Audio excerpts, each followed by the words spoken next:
Shut up and sit down.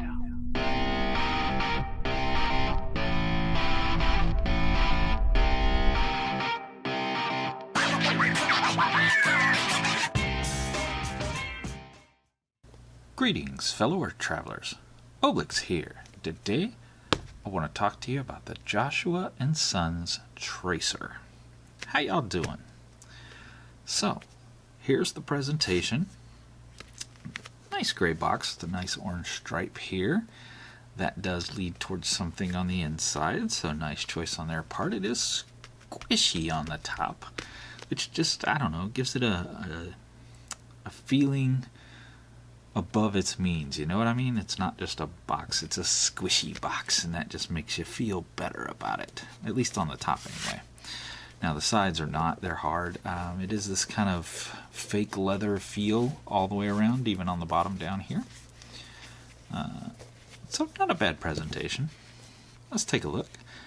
Open it up, take a look at the Tracer. There you go. Nice. Kind of a retro inspired look. Pop it out here on its pillow. You guys may notice this pillow because this is the one I use for just about all the reviews because it's a nice pillow. We'll set the box aside here and just check out the goodies that come with it. Typical, we've got a warranty card here. Yep, standard warranty card and standard please fill out information and return, something I'm awful at doing.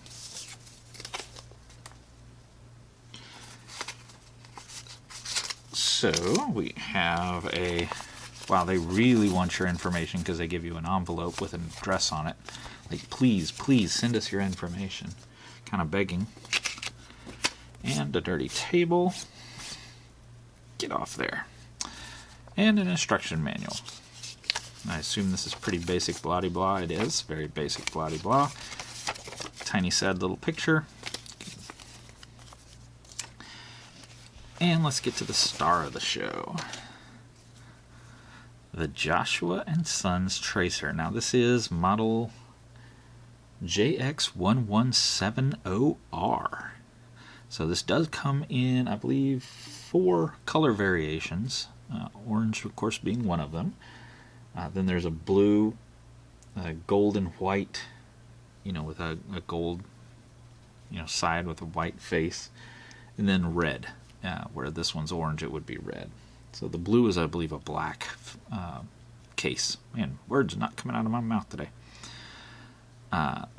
So let's pop this guy open here. Now, Joshua & Sons is a very perplexing brand for me. I can't figure out what they want to be. Rolex or Tag Heuer, Omega, they want to be luxury brands.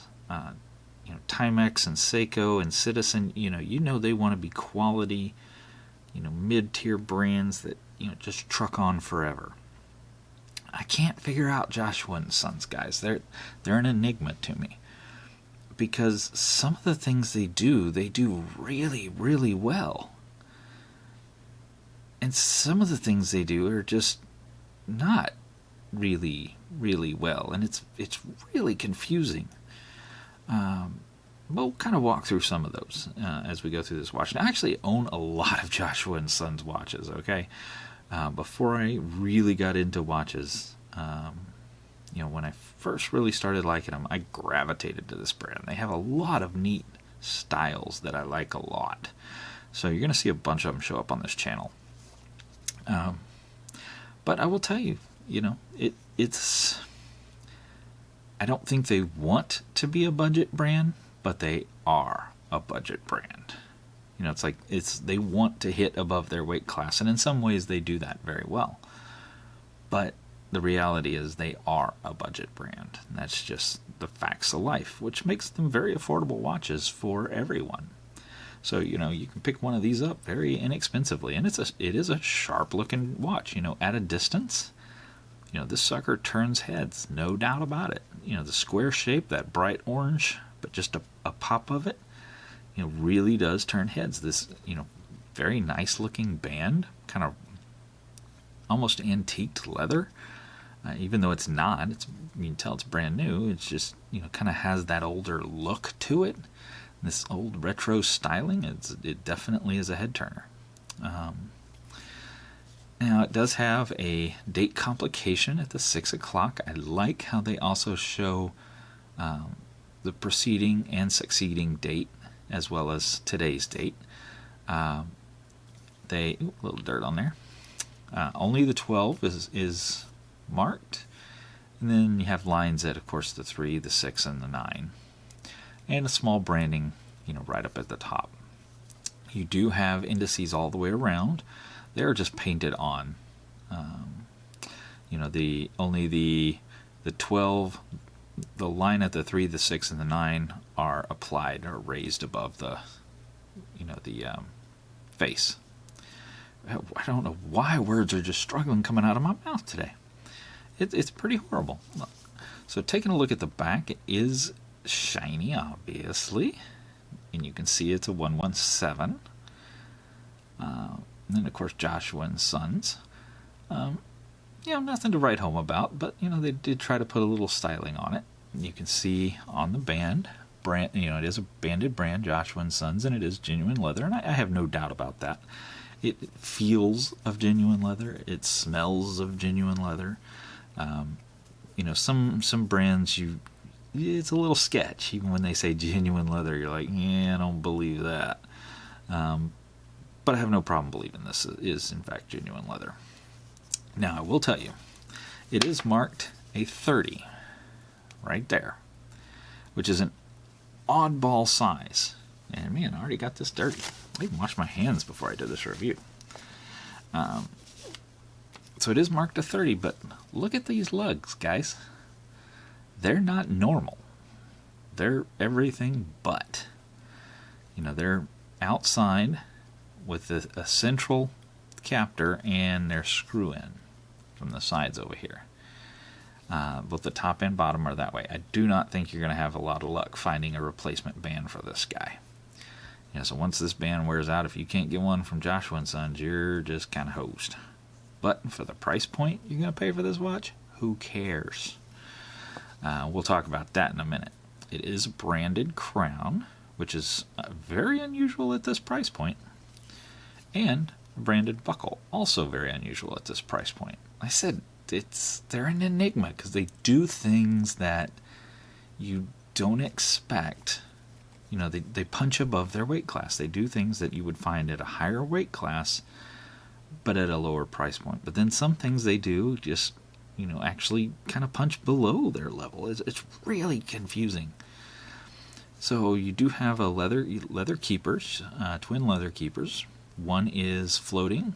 The inside is floating and the outside is fixed, which, as you know, is my preferred configuration. You do have this little raised section here that is got some squishy in it.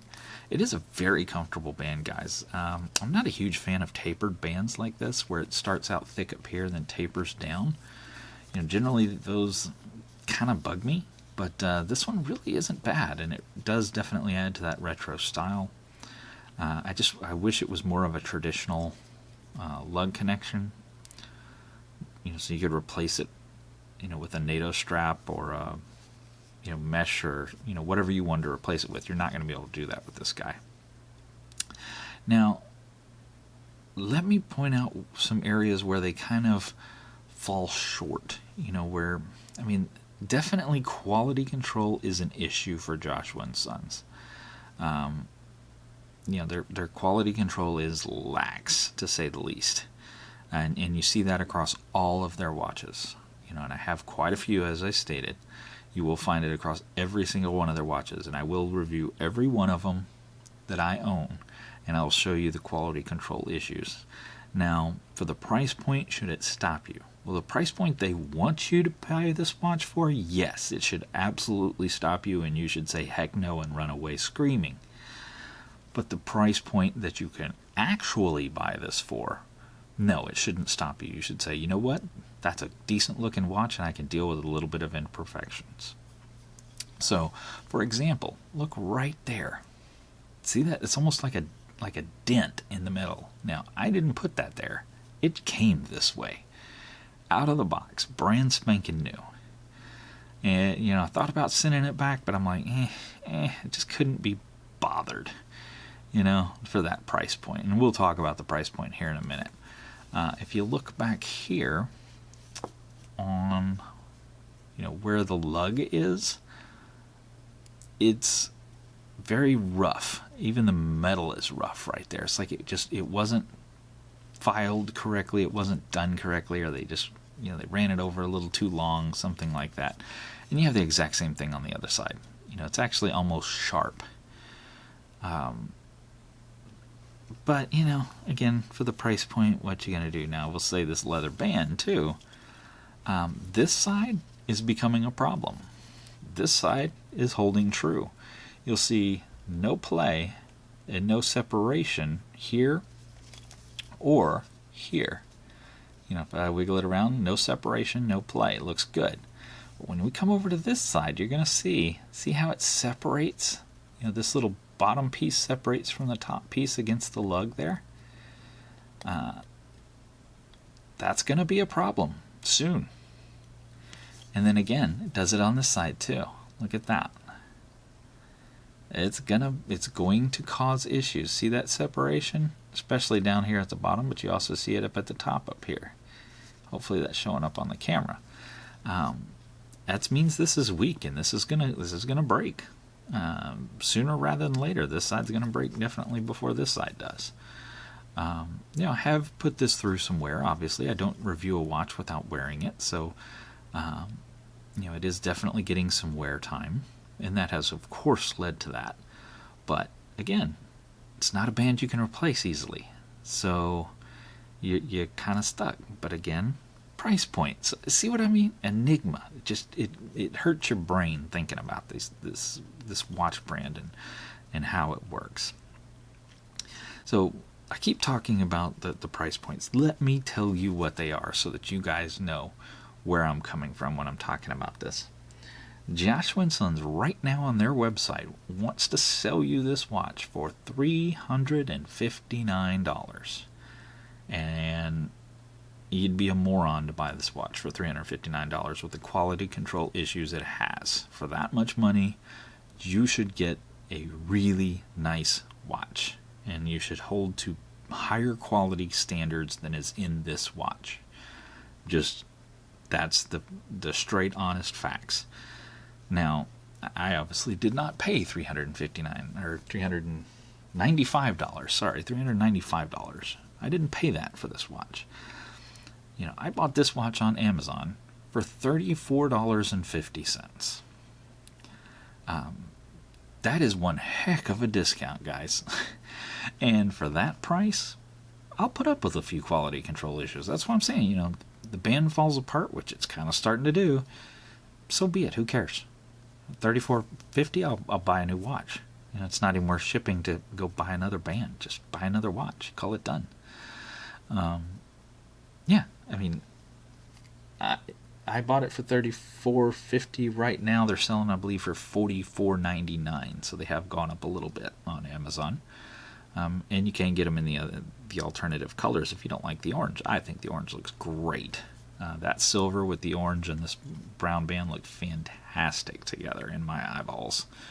So your eyeballs, you know, are subject to you and may see different things. But again, at a distance, this guy is stunning. You know, it's when you get it close, you really start to see those imperfections popping out on you. There is lume on here. It's meh. You know, what do you expect for $34.50, right? Of course, at $350, I expect, or $395. I keep screwing that up. $395, I expect a heck of a lot better lume than is on here. But I didn't pay $395. At $34.50, I expect the lume I get. So I'll pop a lume shot in here for you.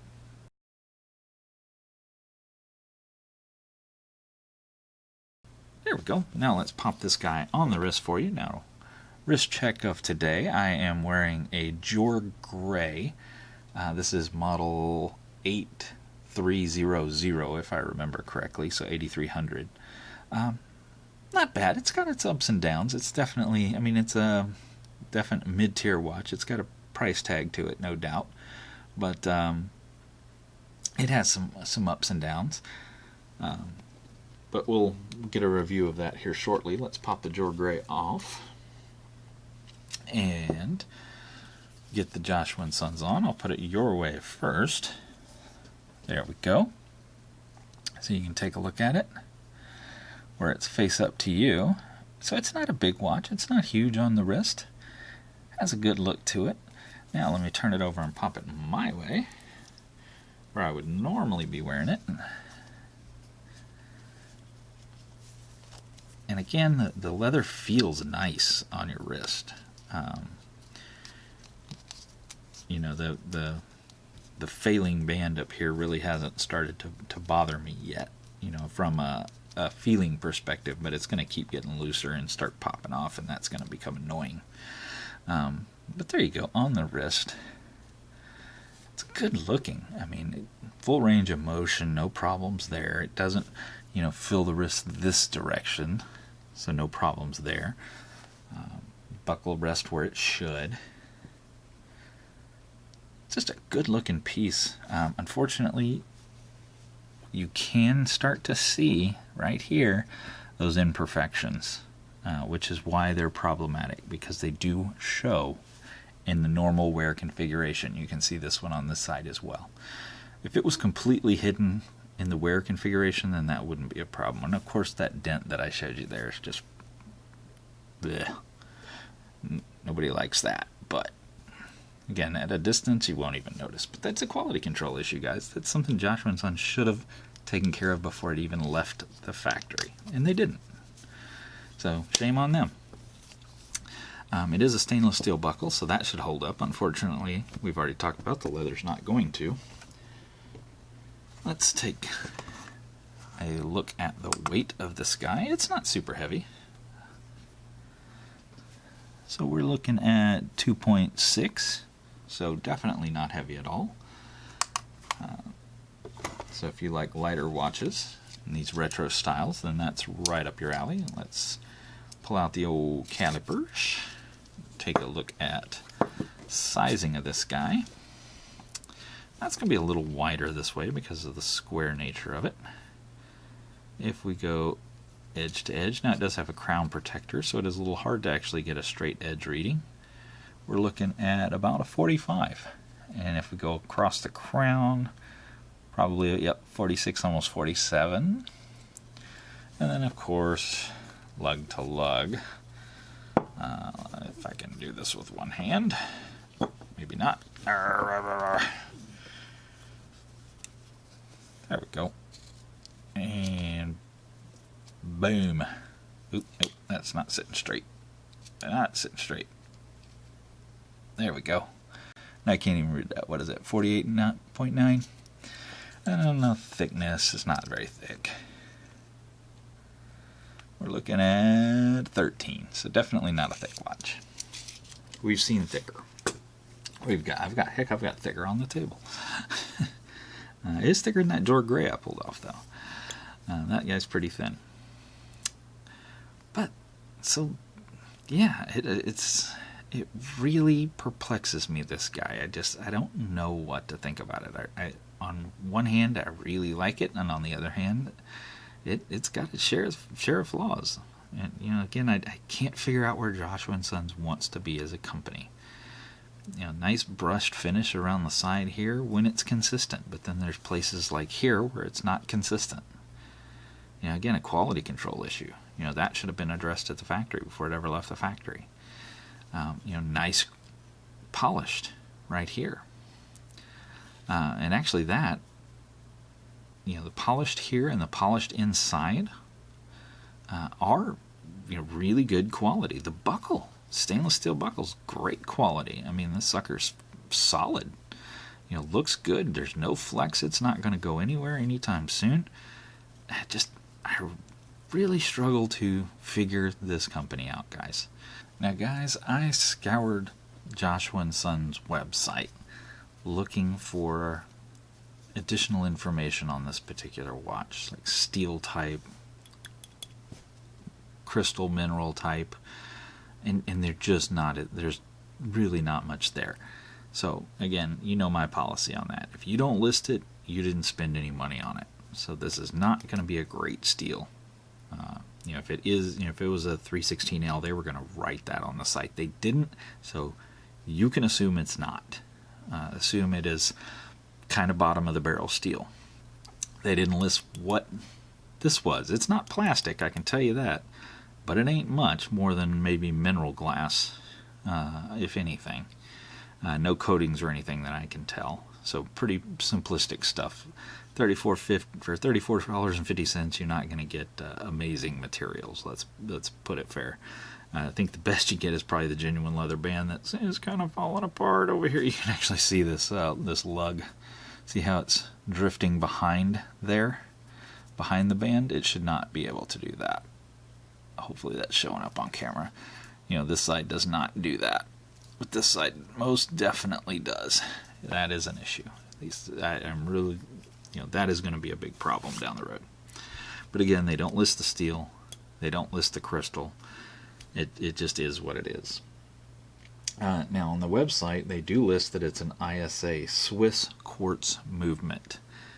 I'm going to cry foul on that one, because back here, it just says Quartz Movement, no Swiss.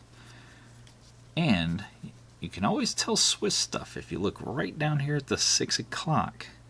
If it was made in Switzerland, it'll actually say Swiss made.